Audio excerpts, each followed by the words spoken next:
Welcome to crack 2020 series का आज RAC में थर्ड लेक्चर है। तो आरएसी के थर्ड लेक्चर से पहले जो दो लेक्चर हुए हैं वो हैं वेपर कंप्रेशन साइकिल के। तो आज हमारा टारगेट रहेगा वेपर एब्जॉर्प्शन साइकिल। तो वेपर एब्जॉर्प्शन साइकिल के आज जो हम 20 क्वेश्चन करने वाले हैं, इसके बाद ऑब्जेक्टिव टाइप एग्जाम में जो आप एसएससी प्री देने वाले हो, आरआरबी प्री देने वाले हो, तो उसमें वेपर एब्जॉर्प्शन साइकिल से अगर ऑब्जेक्टिव टाइप में कोई क्वेश्चन आता है तो हर एक क्वेश्चन आप सोल्व कर पाओगे। तो ये हमारा आज का टारगेट रहेगा। वेपर एब्जॉर्प्शन साइकिल में एक छोटा सा डिफरेंस है। इवेपोरेटर के बाद आपको पंप, एब्जॉर्बर और जनरेटर, ये तीनों चीजें लगानी पड़ेंगी। बट वेपर कंप्रेशन साइकिल में आप सिंपल इवेपोरेटर के बाद एक कंप्रेसर लगा देते थे। क्लियर? एक छोटी सी बात और, वेपर कंप्रेशन साइकिल हमेशा यूज होता है 1 टन, 2 टन या 5 टन के रेफ्रिजरेशन सिस्टम के लिए।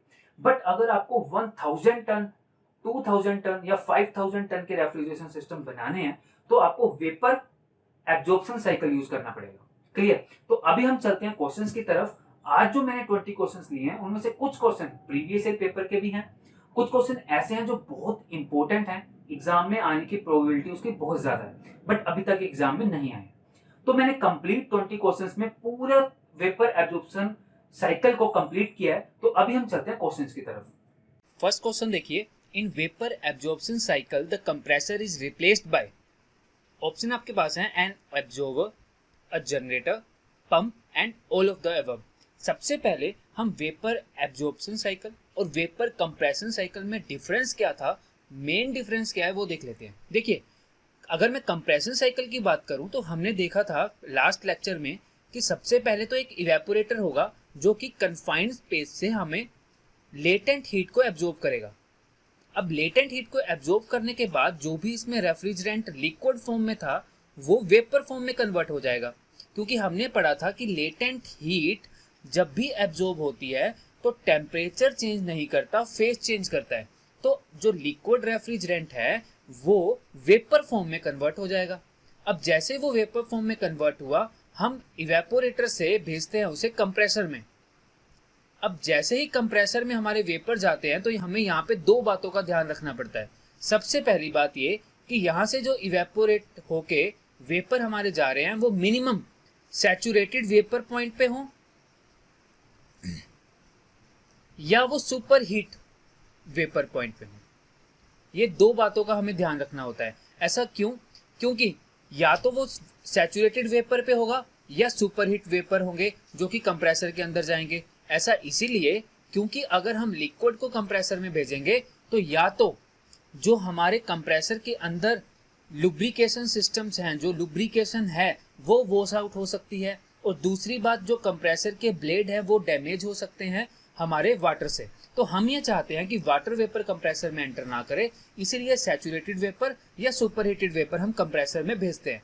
कंप्रेसर के बाद हमने देखा था कि इसको हम एक कंडेंसर में भेजते हैं, और ये कंडेंसर क्या करता है, यहाँ से सारी हीट को बाहर निकालता है।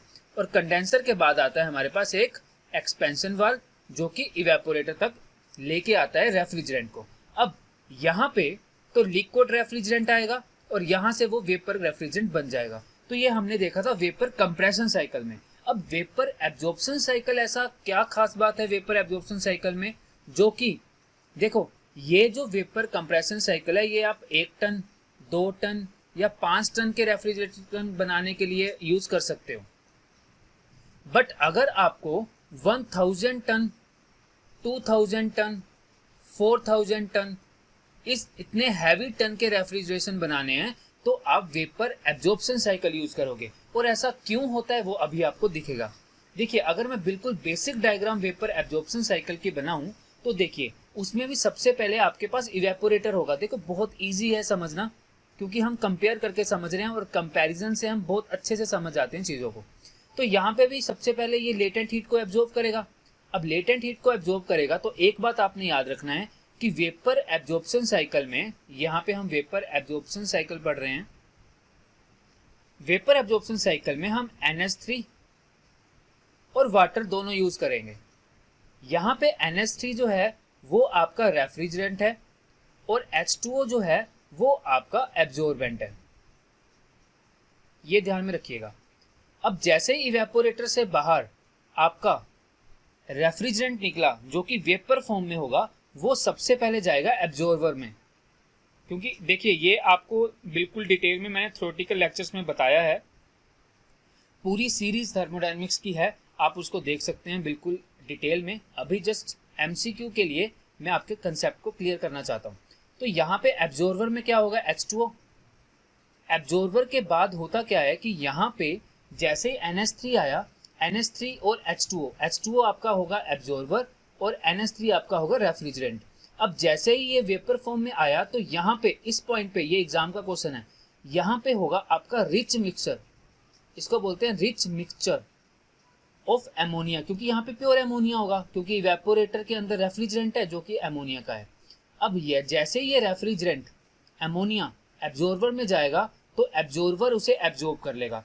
कहने का मतलब H2O रेफ्रिजरेंट को एब्जॉर्ब कर लेगा। अब क्या होगा, यहाँ पे दो मिक्सचर आ गए, एक NH3 और एक वाटर। अब क्या होगा, यहाँ से हम एक पंप यूज करेंगे।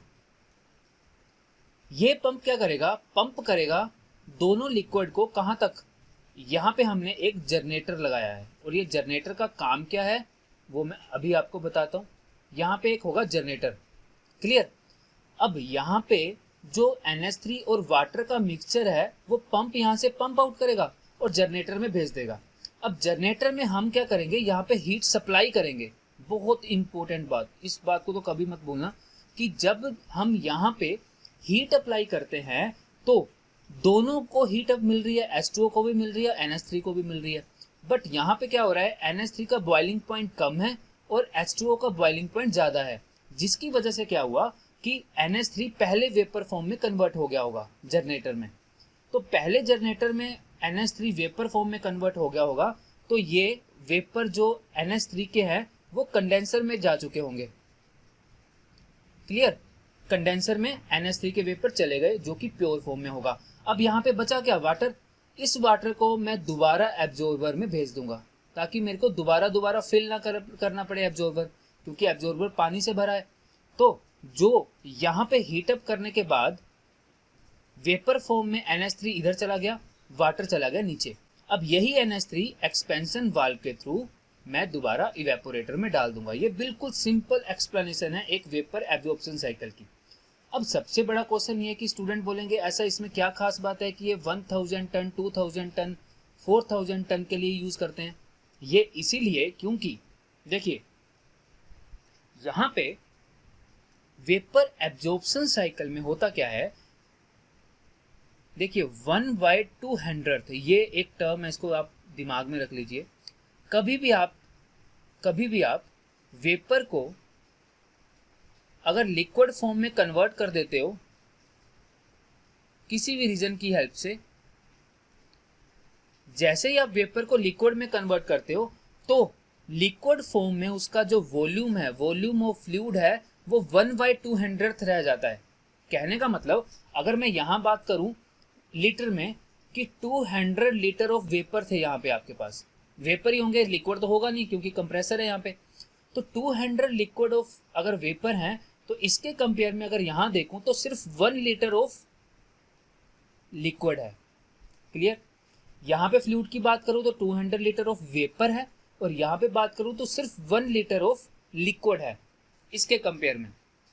तो सिंपल सी बात है, अगर सिंपल 1 लीटर ऑफ लिक्विड है तो मैं तो सिंपल एक पंप यूज करके उसको प्रेशराइज कर सकता हूँ और उसको प्रेशर इंक्रीज करके जनरेटर तक ला सकता हूँ। अब यहाँ पे मेरे को कंप्रेसर की जरूरत नहीं है वेपर एब्जॉर्प्शन साइकिल में।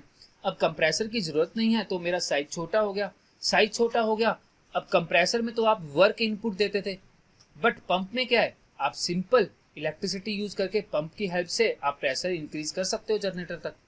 तो ये सबसे आसान बात है, इसीलिए आप 1000, 2000, 4000 तक के रेफ्रिजरेंट बना सकते हैं। किसकी हेल्प से, वेपर एब्जॉर्प्शन साइकिल की हेल्प से। क्योंकि आपको समझ में आ गया कि यहाँ पे तो बहुत कम क्वांटिटी आने वाली है, जो वॉल्यूम ऑफ फ्लूइड है बहुत कम है क्योंकि लिक्विड फॉर्म में है, बट यहाँ पे तो वेपर फॉर्म में था इसलिए 200 लीटर था, क्लियर। बट एक छोटी सी बात और क्वेश्चन स्टार्ट करने से पहले, ताकि आपको फुल नॉलेज मिल जाए। देखिए अगर एग्जाम में क्वेश्चन आते हैं तो क्वेश्चन आते हैं यहीं तक के, अभी तक तो यहीं के आए हैं, बट हाँ एक पॉइंट आ सकता है एग्जाम में कि vapour absorption cycle with heat exchanger, तब आप क्या करोगे? तब देखिए सिंपल सी बात है, वो भी बहुत इजी कंसेप्ट है। इसमें सबसे पहले आपके पास होगा इवेपोरेटर। क्लियर? इवेपोरेटर होने के बाद जैसे आप एब्जॉर्वर में अपने रेफ्रिजरेंट को भेजोगे, सबसे पहले यहाँ पे एक हीट एक्सचेंजर होगा। हीट एक्सचेंजर के थ्रू आप भेजोगे इसको एब्जॉर्वर में। अभी मैं हीट एक्सचेंजर बता रहा हूँ, 2 हीट एक्सचेंजर यूज होते हैं। क्लियर? देखिए बहुत इंपॉर्टेंट बात है, एक बार समझ लोगे तो आंसर बहुत जल्दी दे दोगे अगले। ठीक है, तो इसलिए एब्जॉर्वर क्या करेगा, यहाँ पे पूरा प्रिंसिपल यही है इसका, बस आपको 2 हीट एक्सचेंजर और लगाने हैं। ये एडवांस टाइप का है और इससे सीओपी में इंक्रीमेंट मिलती है, वो कैसे वो हम बाद में देखेंगे। अब इवेपोरेटर से एब्जॉर्वर में जाने से पहले वो एक हीट एक्सचेंजर में जाएगा और एब्जॉर्वर के बाद यहाँ पे पंप, जो हमने देखा कि एक पंप लगा है, पंप के बाद भी एक हीट एक्सचेंजर लगा होगा और हीट एक्सचेंजर के बाद वो जाएगा जनरेटर में। मैं इसकी जल्दी से वर्किंग भी बता दूंगा ताकि आपको दिक्कत ना हो। तो यहाँ पे देखिए जनरेटर में जाने के बाद एक पॉइंट और होता है, उसको बोलते हैं रेक्टिफिकेशन। मैं सब बताऊंगा इसके बारे में, ये क्या चीज है। तो रेक्टिफिकेशन में क्या हो रहा है, रेक्टिफिकेशन में आपका वाटर अलग होगा, इस बात को ध्यान में रखिएगा। रेक्टिफिकेशन, और रेक्टिफिकेशन के बाद आपका आ जाएगा कंडेंसर। यहां पे कंडेंसर जब आप यूज करोगे, यहां पे हीट आउट करोगे कंडेंसर की हेल्प से, और यहां पे आपका हीट एक्सचेंजर तो पहले से लगा हुआ है।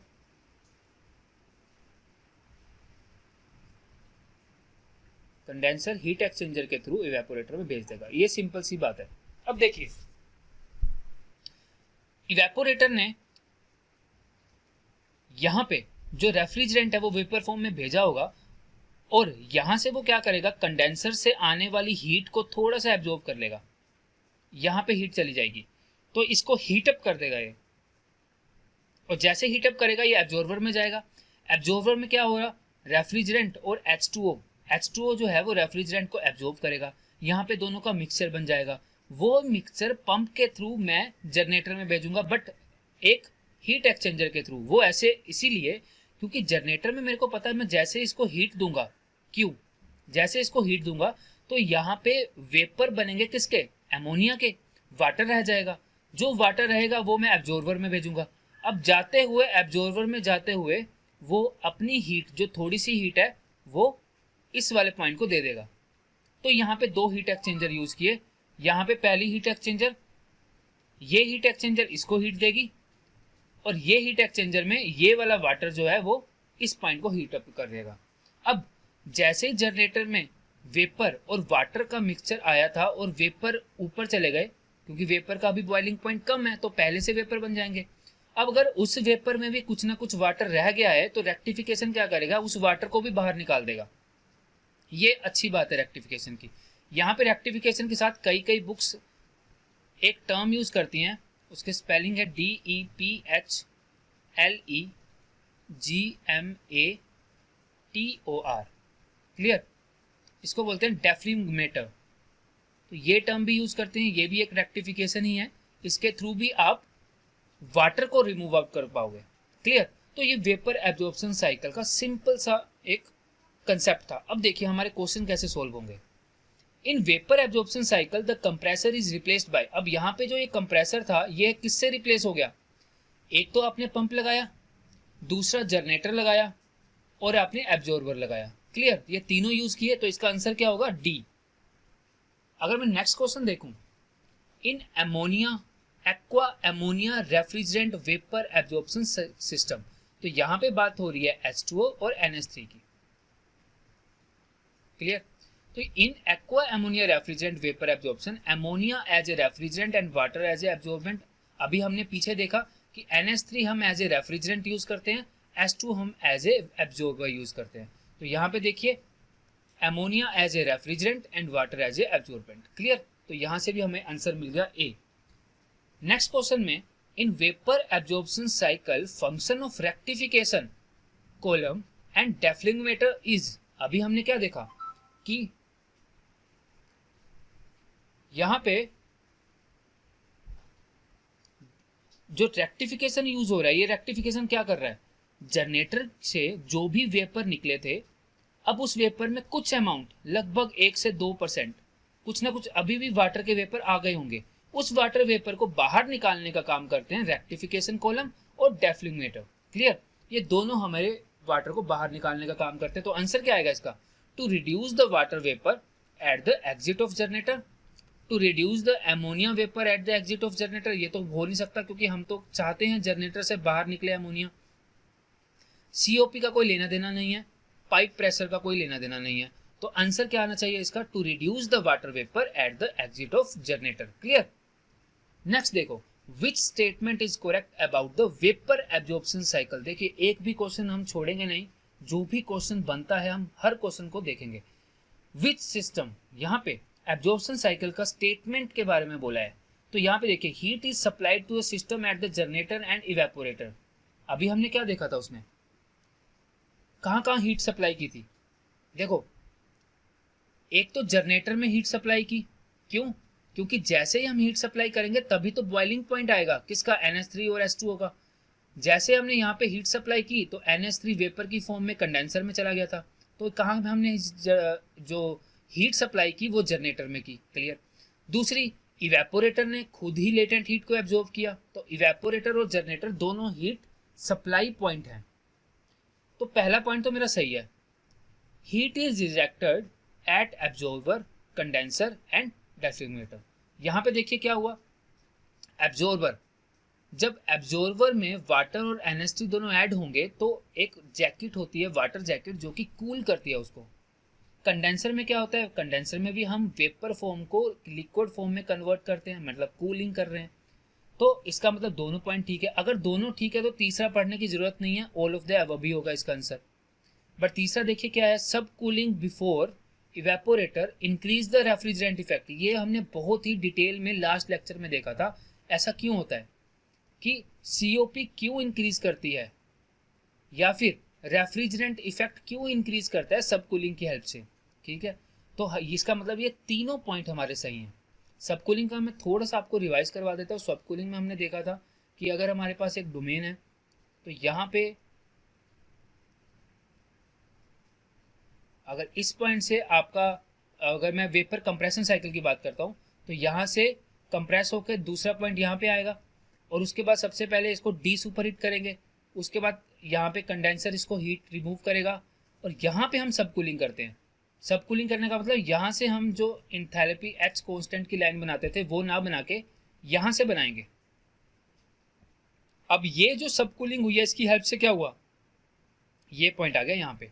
तो पहले हमारा रेफ्रिजरेशन इफेक्ट था इतना, बट अब रेफ्रिजरेशन इफेक्ट हो गया ज़्यादा। आपको बताया था मैंने पिछले लेक्चर में बहुत डिटेल में कि रेफ्रिजरेंट इफेक्ट कैसे इंक्रीज किया जाता है। तो हमारे तीनों आंसर ठीक है, तो फोर्थ आंसर होगा इसका। Compare to compression cycle absorption system, यहाँ पे कंपैरिजन पूछा है, is not sensitive to load variation, does not depend very much on evaporator superheat, very few moving part. देखिए ऑल ऑफ द अबव इसका answer है। क्यों, देखो अगर मैं मूविंग पार्ट की बात करूं, मेरे को पता है वेपर कंप्रेशन साइकिल में तो मैंने कंप्रेसर यूज किया। अब कंप्रेसर में क्या होता है, मेरे को वर्क इनपुट देना पड़ता है और वो वर्क इनपुट क्या करेगा, मूविंग जो ब्लेड है उसको मूव करवाएगा, या आपका जो पिस्टन सिलेंडर अरेंजमेंट अगर आपने यूज किया है कंप्रेशन के केस में तो वो यूज करेगा। तो यहाँ पे देखिए मूविंग पार्ट है। बट अगर मैं एब्जॉर्प्शन साइकिल की बात कर रहा हूँ, मैं तो डायरेक्ट पंप यूज कर रहा हूँ, तो यहाँ पे तो कोई मूविंग पार्ट है नहीं। तो ये बहुत सही स्टेटमेंट है।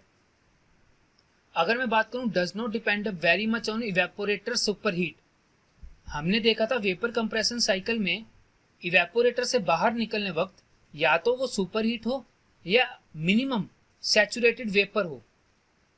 अगर इससे भी नीचे होगा तो वो वॉल को डैमेज करेगा कंप्रेसर की।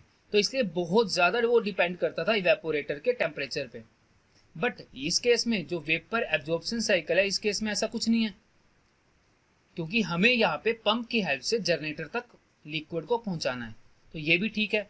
तो is not sensitive to load variation, तो लोड वेरिएशन के साथ भी वो वेरी नहीं करती। तो इसलिए आंसर यहाँ पे आएगा ऑल ऑफ द अबव। यहाँ पे देखिए वेपर एब्जॉर्प्शन सिस्टम, मैंने अभी आपको बताया कि ये हैवी लोड्स के लिए यूज होता है। तो यहाँ पे आप 5 500 to 3000 टन ऑफ रेफ्रिजरेशन में यूज कर पाओगे वेपर एब्जॉर्प्शन सिस्टम, ठीक है। 2 to 5 चाहिए तो आप वेपर कंप्रेशन साइकिल यूज कर लोगे, क्लियर। यहां पे आप वेपर एब्जॉर्प्शन यूज नहीं करोगे।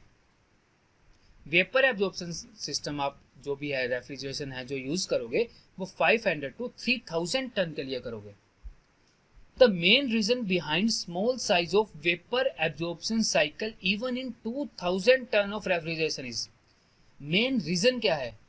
In vapor absorption cycle volume of fluid is reduced by 1/200। यही मैंने आपको सबसे पहले क्वेश्चन में बताया कि अगर आप वेपर को कन्वर्ट कर रहे हो लिक्विड में, तब अगर आप फ्लूइड का वॉल्यूम देखोगे तो अगर यहाँ पे 200 लीटर वॉल्यूम होगा तो यहाँ पे सिर्फ 1 लीटर वॉल्यूम होगा।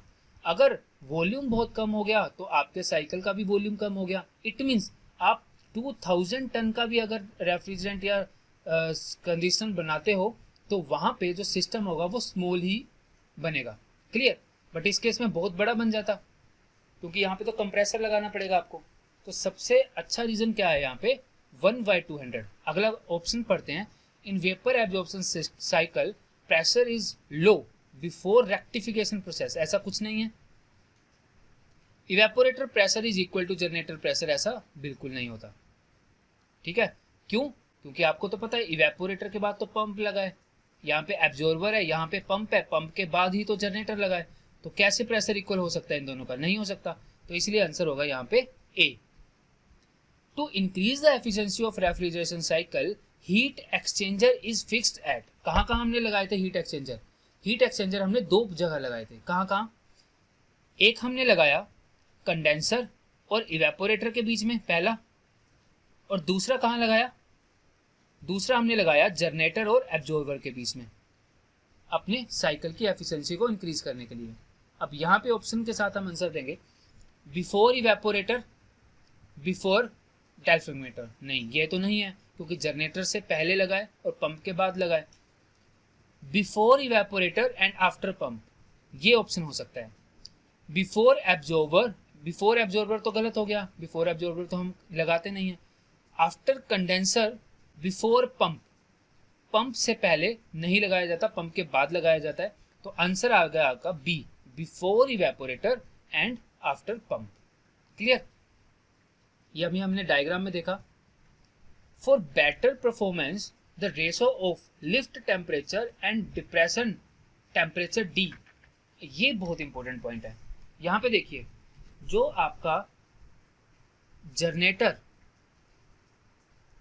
और यहां पे एब्जॉर्बर, आपको याद होगा अभी मैंने बताया कि एब्जॉर्बर के बाद यहाँ पे एक पंप होता है, पंप से यहाँ पे एक हीट एक्सचेंजर होगा, उसके थ्रू पंप से होता हुआ जनरेटर में लिक्विड जाएगा और ऊपर हमारा रेक्टिफिकेशन प्रोसेस चलेगा। बट होता क्या है, जनरेटर में जैसे हम हीट सप्लाई करते हैं तो NH3 तो वेपर की फॉर्म में ऊपर चला गया, बट जो वाटर रह गया वो वाटर हम वापस भेजते हैं एब्जॉर्बर में। जो वाटर वापस आ रहा है इसको बोलते हैं एल। एल का मतलब होता है लिफ्ट टेम्परेचर, क्लियर। इस बात को ध्यान में रखिएगा। और एक होता है डिप्रेशन टेम्परेचर, डी। डी को बोलते हैं डिप्रेशन टेम्परेचर और एल को बोलते हैं लिफ्ट टेम्परेचर। और ये डिप्रेशन टेम्परेचर कहाँ पे होता है आपका? डिप्रेशन टेम्परेचर होता है कंडेंसर और इवेपोरेटर के बीच में। तो यहाँ पे अगर मैं डायरेक्टली बताऊं आपको, एल आप लिख पाओगे Tg माइनस TA, जो जनरेटर का टेम्परेचर था और जो एब्जॉर्बर का टेम्परेचर था, क्लियर। बट अगर मैं बात करूं डिप्रेशन की, तो डिप्रेशन में TA माइनस TE होगा। अभी देखिए, दोबारा से देखिए, जो डिप्रेशन है यहाँ पे वो इवेपोरेटर और यहाँ पे होता है कंडेंसर, इनके बीच नहीं, सॉरी, इवेपोरेटर और एब्जॉर्बर के बीच में होगा, क्लियर। डिप्रेशन डी यहाँ पे लिख लीजिए, ये आप इसके नोट्स जरूर बना लीजिएगा। तो यहाँ पे ए एब्जॉर्बर और ई इवेपोरेटर, डी का मतलब है TA माइनस TE और एल का मतलब है TG माइनस TA, क्लियर। अब for better performance L by D की जो वैल्यू है वो लेस देन 1 होनी चाहिए, ये ध्यान में रखिएगा। अगर एल बाई डी की वैल्यू लेस देन 1 होगी तो आंसर आपका आएगा A. Which type of energy is required to expend in vapour absorption refrigeration system, high grade, low grade, medium grade. Simple सी बात है, आपको पता है वेपर कंप्रेशन साइकिल में आप कंप्रेसर यूज करते हो, और कंप्रेसर यूज करते हो तो आपको वर्क इनपुट देना पड़ेगा, और वर्क इनपुट होता है high grade of energy. But यहाँ पे वेपर एब्जॉर्प्शन साइकिल में क्या है, आपने जो जनरेटर में हीट दी, जो जनरेटर है इसमें जो आपने हीट दी, ये जो हीट है ये आप कहीं से भी ला सकते हो, जरूरी नहीं है आपको स्पेशली हीट देनी है। जो भी आपके इंजन में या कहीं पे भी वेस्ट हीट है, उस हीट का यूज करके आप यहाँ पे हीट सप्लाई कर सकते हो। यहाँ पे हम वेस्ट हीट को भी यूज कर सकते हैं, क्लियर। तो यहाँ पे हमें लो ग्रेड ऑफ एनर्जी देनी पड़ रही है। एक तो हमें यहाँ पे क्यू की फॉर्म में एनर्जी देनी पड़ रही है, और ये क्यू हमारा वेस्ट हीट की तरफ से आया है, तो हमें स्पेशली हीट नहीं देनी पड़ी। तो ऑलमोस्ट रेफ्रिजरेशन इफेक्ट यहाँ फ्री ऑफ कॉस्ट हो गया।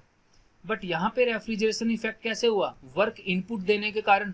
तो यहाँ पे हाई ग्रेड ऑफ एनर्जी कहाँ पे दी जाती है, वेपर कंप्रेशन साइकिल में, बट लो ग्रेड एनर्जी दी जाती है वेपर एब्जॉर्प्शन साइकिल में। बिल्कुल क्लियर हो गया होगा आपको, ठीक है। तो यहाँ पे लो ग्रेड ऑफ एनर्जी जो मिली ये हम वेस्ट हीट के थ्रू देते हैं, तो हमारा refrigeration effect almost free of cost हो जाता है।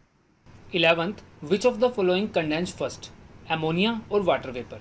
यहाँ पे आंसर देने के लिए हमें ये पता होना चाहिए कि सैचुरेशन टेम्परेचर वाटर का एमोनिया के कंपैरिजन में हमेशा ज़्यादा होता है। सैचुरेशन टेम्परेचर वाटर का हमेशा ज़्यादा होता है NH3 से। कांस्टेंट प्रेशर लाइन कोई भी हो, at any constant pressure line, clear. तो अगर वाटर का सैचुरेशन टेम्परेचर ज़्यादा है NH3 के, तो कौन सा कंडेंस फर्स्ट होगा, water vapour, B. 12th, what is the process carried out in generator of the vapour absorption refrigeration cycle. तो यहाँ पे देखिए, आपको पता है जनरेटर में क्या होता है, जनरेटर में जब पंप के थ्रू हमारे पास दोनों लिक्विड आते हैं, तो यहाँ पे H2O भी होगा और यहाँ पे NH3 भी होगा। अब यहाँ पे हम हीट को हीट अप करते हैं, और हीट अप करने के बाद NH3 चला जाता है वेपर के फॉर्म में ऊपर, और H2O वापस चला जाता है एब्जॉर्बेंट में। तो यहाँ पे देखिए आंसर का क्या होगा हमारे पास, strong solution of ammonia in water is heated. यहाँ पे लिखा है स्ट्रॉन्ग सॉल्यूशन, तो यही हमारा आंसर होगा, strong solution of ammonia in water is heated. यहाँ पे वीक सॉल्यूशन नहीं हो सकता। याद रखिए, जब भी आपके मिक्सचर में, अगर ये मिक्सचर है NH3 का और वाटर का, अगर इससे NH3 बाहर जा रहा है, NH3 बाहर चला गया, तब जो बचा वो वीक सॉल्यूशन होगा। बट यहाँ पे NH3 वाटर के साथ अभी मिक्सचर फॉर्म में है, तो अभी तक यहाँ पे NH3 बाहर नहीं गया है। तो NH3 अगर H2O के साथ है, तो यहाँ पे स्ट्रॉन्ग सॉल्यूशन है किसका, एमोनिया का। तो आंसर दोगे strong solution of ammonia in water is heated. What is an advantage using the analyzer rectifier in aqua ammonia absorption cycle? अब यहाँ पे it make ammonia water solution strong, it prevent expansion valve from the blocking due to ice formation। अब आपको पता है rectifier क्या करता है, रेक्टिफायर जो भी जनरेटर के बाद, यहाँ पे अगर जनरेटर है, जनरेटर के बाद रेक्टिफायर लगाया है, रेक्टिफायर क्या करता है, जनरेटर को वैसे 100% आइडियली क्या करना चाहिए कि वाटर को वापस एब्जॉर्बर में भेजना चाहिए, बट कुछ ना कुछ वाटर के कंटेंट फिर भी NH3 के साथ चले जाएंगे। तो जो वाटर के साथ NH3 के साथ वाटर रेक्टिफायर तक पहुंचा है, रेक्टिफायर वाटर को बाहर भेज देगा। इससे क्या होगा कि एक्सपेंशन वॉल तक जाते जाते वाटर बिल्कुल नहीं बचेगा, अगर नहीं बचेगा तो आइस फॉर्मेशन नहीं होगी। तो आंसर क्या होगा, it prevent the expansion valve from the blocking due to ice formation. For the same capacity of the plant, the COP of the vapor absorption refrigeration system is, हमेशा याद रखिए, higher than COP of the vapor compression refrigeration system, lower than COP of vapor compression refrigeration system। तो क्या होगा, COP हमेशा less होता है किसके COP से, वेपर कंप्रेशन साइकिल के। वेपर एब्जॉर्प्शन साइकिल का COP हमेशा कम होगा as compare to vapour compression cycle. तो आंसर हमारे पास आएगा A, clear. The COP of the vapour compression vapour absorption system is depend upon. अब देखिए, मैंने आपको COP का पूरा डेरिवेशन करवाया है थ्योरेटिकल लेक्चर्स में, वो देखिएगा। बिल्कुल डिटेल स्टडी है उसमें। पूरी आपको JE, SSC, JE, RRB, JE level की जो भी कोचिंग है वो कंप्लीट कोचिंग उस पर आपके पास प्रोवाइड है, तो आप देख सकते हैं उसमें। तो उसमें हमने सीओपी निकाला है किसका, वेपर एब्जॉर्प्शन साइकिल का, T evaporator divide by T absorber minus T evaporator multiply T generator minus T absorber divide by T generator. ये फॉर्मूला है किसका, सीओपी वेपर एब्जॉर्प्शन सिस्टम का। तो यहाँ पे हीट सोर्स भी आ गया, एब्जॉर्बर भी आ गया और टेम्परेचर ऑफ रेफ्रिजरेशन स्पेस भी आ गया। क्लियर। रेफ्रिजरेशन स्पेस का मतलब आप इवेपोरेटर की बात कर रहे हो, तो यहाँ पे आंसर क्या आएगा, डी, क्योंकि यहाँ पे तीनों आपको मिलेंगे सीओपी। 16th में the ammonia vapour is condensed to liquid ammonia inside the condenser. तो यहाँ पे क्या हुआ, कंडेंसर में क्या हुआ था, कंडेंसर में NH3 गया था अंदर और लिक्विड फॉर्म में बाहर आया। तो हुआ क्या, कंडेंसर ने लेटेंट हीट को रिमूव किया था। क्यों, क्योंकि इवेपोरेटर में क्या हुआ था, इवेपोरेटर में लेटेंट हीट को एब्जॉर्ब किया गया था। तो लेटेंट हीट को बाहर निकालने का काम किसने किया, कंडेंसर ने। तो आंसर क्या आएगा, the latent heat of ammonia is rejected to cooling water. Clear. The cycle on which the air refrigerator work is Bell Coleman cycle. Clear, B, इसका आंसर आएगा B. Electrolux refrigerator is a, देखिए ये बहुत ही special refrigerator है। इसकी मैं खास बात आपको बता दूं। सबसे पहली बात, इस रेफ्रिजरेटर में पंप यूज नहीं होता और एमोनिया जो NH3 है आपका वो इवेपोरेट होता है किस में, हाइड्रोजन में। क्लियर, एमोनिया इवेपोरेट्स इन हाइड्रोजन। क्लियर। और यहाँ पे आपको इलेक्ट्रिसिटी की ज़रूरत नहीं पड़ेगी। क्यों नहीं पड़ेगी इलेक्ट्रिसिटी की ज़रूरत, क्योंकि आप यहाँ पे पंप यूज़ नहीं कर रहे हो। तो ये सब कुछ खास बात है इलेक्ट्रोलक्स रेफ्रिजरेटर सिस्टम्स की। तो यहाँ पे क्या आंसर होना चाहिए, vapour compression refrigeration, vapour absorption refrigerator, vapour absorption refrigerator without any pump. तो आंसर आएगा आपके पास सी।